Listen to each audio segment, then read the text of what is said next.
Queridos oyentes, bienvenidos a un nuevo programa de la serie Cuentos de un pueblo raro.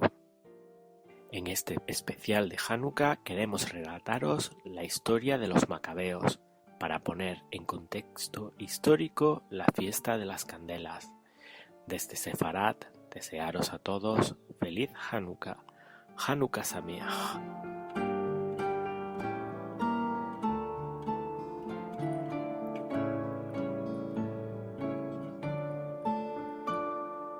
La historia completa de Hanukkah. En los días de Matityahu, hijo de Jonatán, el sumo sacerdote, el Hamoshnai y sus hijos, cuando el malvado reino helénico, que era Grecia, se levantó contra tu pueblo Israel para hacerles olvidar tu Torá y violar los secretos de tu voluntad. Pero tú, en tus abundantes misericordias, te erigiste junto a ellos en su momento de aflicción, libraste sus luchas y defendiste sus derechos, y vengaste el mal que se les había infligido. Entregaste a poderosos en manos de débiles, a numerosos en manos de pocos, a impuros en manos de puros, a malvados en manos de justos, y a pecadores deliberados en manos de aquellos dedicados a tu Torá. Y para ti hiciste un hombre grande y santo en tu mundo, y para tu pueblo Israel efectuaste una inmensa salvación y redención hasta este día. Luego tus hijos entraron en tu santuario, en el santuario de tu casa, limpiaron tu templo, purificaron tu santuario y encendieron las luces de tus sagrados atrios y fijaron estos 8 días de Hanukkah para agradecer y alabar tu gran nombre.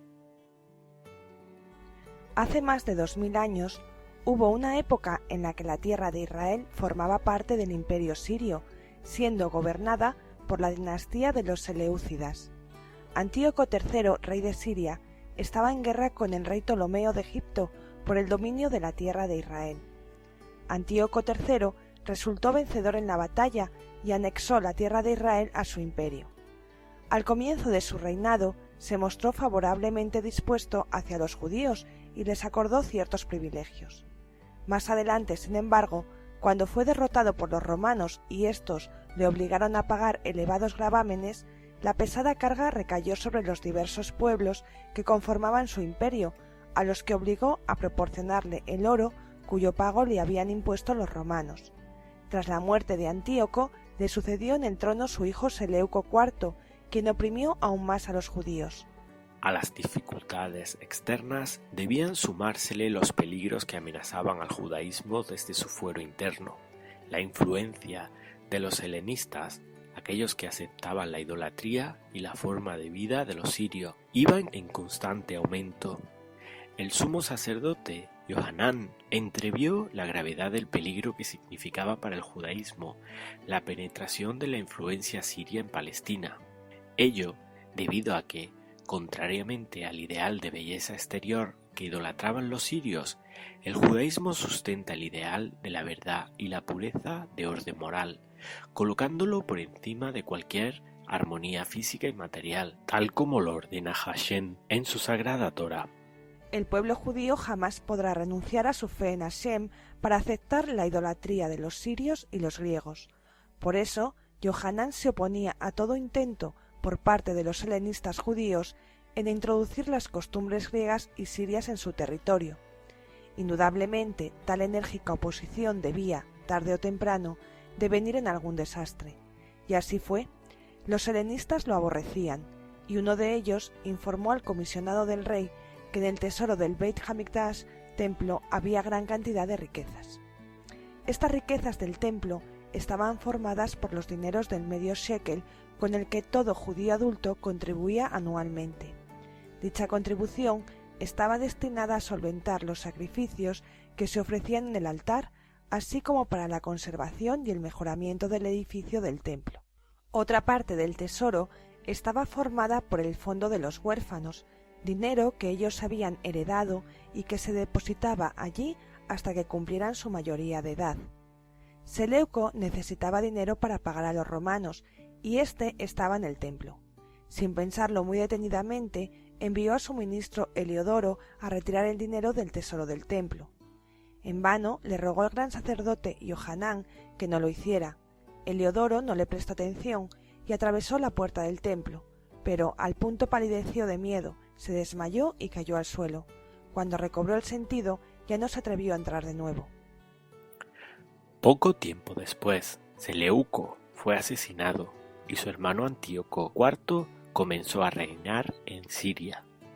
Antíoco IV era un tirano de carácter arrebatado e impetuoso, desdeñoso de la religión y de los sentimientos ajenos.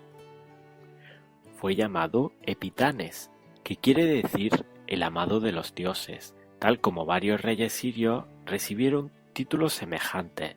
Sin embargo, un historiador de aquella época, Polibio, le aplicó el mote de Epitanio, que significa el loco, como más apropiado al carácter despiadado y cruel del monarca.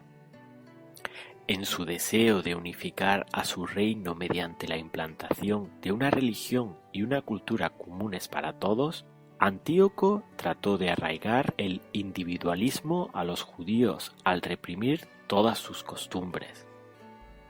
Destituyó al ortodoxo y virtuoso gran sacerdote Johanán e instaló en su lugar a su hermano Josué, quien se complacía en hacerse llamar por el nombre griego de Jasón, pues pertenecía al grupo de los helenistas. Josué se valió de su alta investidura para difundir aún más las costumbres griegas entre los demás sacerdotes. Josué o Jasón fue reemplazado posteriormente por otro hombre, Menelao, quien le había prometido al rey conseguirle más dinero que Jasón. Cuando Johanán, el antiguo sumo sacerdote, protestó por la difusión de la influencia helenista en el sagrado templo, el nuevo sumo sacerdote lo hizo asesinar. Entretanto, Antíoco estaba librando una exitosa guerra contra Egipto. Sin embargo, mensajeros llegados de Roma le ordenaron cesar la lucha. Antíoco tuvo que someterse a la voluntad de Roma y abandonar la contienda. En Jerusalén había cundido el rumor de que Antíoco había sufrido un grave accidente en la batalla, y al creerlo muerto el pueblo se rebeló contra Menelao. El traicionero sumo sacerdote se vio obligado a huir junto a sus amigos. Antíoco regresó de Egipto, furioso porque los romanos habían puesto trabas a sus ambiciones.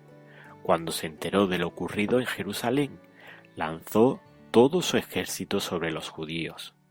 Miles de ellos fueron muertos. Inmediatamente dictó una serie de severos decretos contra los judíos, en los que se les prohibió la práctica de su culto. En adición a ello, los pergaminos de la ley fueron confiscados y quemados. El descanso sabático, el Shabbat, la circuncisión, el Brit Milá y las leyes del ayuno fueron prohibidas bajo pena de muerte. La serie de atrocidades cometidas, incluso el que a uno de los más respetados ancianos de aquella generación, Rabí Eleazar, de 90 años, los servidores de Antíoco le ordenaron que comiera carne de cerdo, para que los demás hicieran lo mismo. Cuando el anciano se rehusó, le sugirieron que se llevara la carne hasta los labios para simular que la comía, pero Rabí Eliezer se negó también a eso y fue asesinado salvajemente. Hubo otros miles de judíos que, del mismo modo, sacrificaron sus vidas. La famosa historia de Hanna y sus 7 hijos tuvo lugar en esa época. Los hombres de Antíoco iban de pueblo en pueblo y de aldea en aldea para obligar a sus habitantes a adorar a los ídolos paganos. Solo quedó una zona de refugio, los montes de Judea con sus cuevas.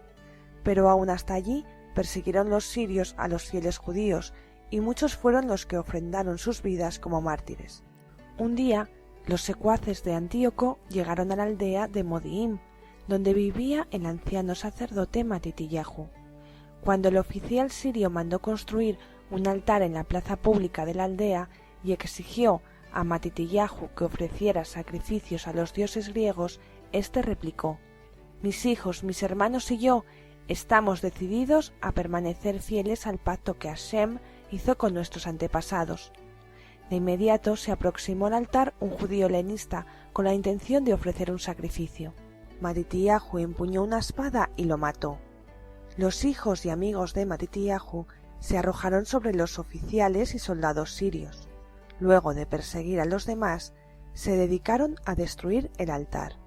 Matityahu sabía que Antíoco se enfurecería cuando supiera lo que había sucedido, y seguramente enviaría a sus esbirros para castigarlo a él y a los suyos. Por lo tanto, abandonó la aldea de Modiín y huyó con sus hijos y amigos a los montes de Judea. Todos los judíos leales y valientes se les unieron. Formaron legiones que cada tanto abandonaban sus escondites para lanzarse sobre destacamentos y avanzadas de los enemigos y para destruir los altares paganos que se erigían por orden de Antíoco. Antes de morir, Matityahu reunió a sus hijos y los instó a continuar la lucha en defensa de la Torá de Hashem. Les pidió que siguieran los consejos de su hermano Shimón, el sabio, y que en la lucha reconocieran como jefe a Yehudá, el fuerte. Yehudá era llamado el Macabeo, palabra compuesta por las primeras letras de las 4 palabras Mi Hamoja Baelin Hashem, ¿quién es como tú, poderoso, oh Hashem? Antíoco envió a su general Apolonio para eliminar a Yehudá y a su gente, los macabeos. Aunque superaban en número y en equipo bélico a los adversarios, los sirios fueron derrotados por los macabeos. Antíoco despachó entonces otra expedición, la que también fue derrotada. Finalmente comprendió que sólo con un poderoso ejército podía aspirar a derrotar a Yehuda y a sus bravos combatientes. Un ejército de más de 40.000 hombres recorrió el territorio bajo el mando de 2 comandantes, Nicanor y Gorgias. Cuando la noticia llegó hasta Yehuda, éste y sus hermanos exclamaron: «Luchemos hasta la muerte en defensa de nuestras almas y de nuestro templo». El pueblo se reunió en Mizpá, lugar donde antaño el profeta Samuel había elevado sus plegarias a Hashem. Al cabo de una serie de batallas, la guerra fue ganada por los macabeos. Los macabeos regresaron a Jerusalén y la liberaron. Entraron en el templo y lo limpiaron de ídolos, colocados allí por los vandálicos sirios. Yehudá y los suyos erigieron un nuevo altar y lo consagraron en el 25º día del mes de Kislev, del año 3622, 138 años antes de la era común. La menorá, el candelabro de oro, había sido robado por los sirios, por lo que los macabeos hicieron una nueva de metal menos noble. Cuando quisieron encenderla, solo encontraron una pequeña redoma de aceite puro de oliva que continuaba cerrada con el sello del sumo sacerdote Johanán. Este alcanzaba solo para un día, pero por un milagro de Hashem siguió ardiendo durante 8 días, hasta que se pudo elaborar más aceite. El milagro demostró que Hashem había tomado nuevamente a su pueblo bajo su protección. En recuerdo a este milagro, nuestros sabios fijaron como festividad los 8 días de Hanukkah, constituyéndose estos en ceremonia anual de agradecimiento eterno por medio del encendido de las velas.